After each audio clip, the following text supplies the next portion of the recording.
வெப்ப காற்று நிரப்பப்பட்ட பலூனானது காற்றில் மிதக்கின்றது. பலூனில் உள்ள காற்றை வெப்பப்படுத்தும் போது அது விரிவடைகின்றது.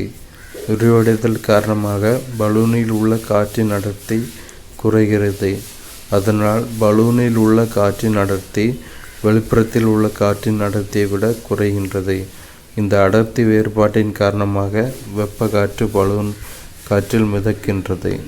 ஸோ ஒரு பலூனில் வெப்ப காற்று ஹீட்டான காற்று நிரப்பணுன்னா என்ன ஆகுனா அதில் உள்ள துகள்கள் விரிவடையும். துகள்கள் இதுதான் ஒரு துகள்னால் இது கொஞ்சம் பெருசாகும். இப்படி எல்லா துகள்களும் விரிவடைகிறப்போ அதோட அடர்த்தி குறையும். நார்மலாக அவுட் சைடு இருக்க அட்மாஸ்பியர் அடர்த்தி அதிகமானது. அதை விட இது அடர்த்தி குறையும் போது இது ஆட்டோமேட்டிக்காக மிதக்க ஆரம்பிக்கும். இப்படி தான் வெப்ப காற்று நிரப்பப்பட்ட பலூன் மிதக்குது.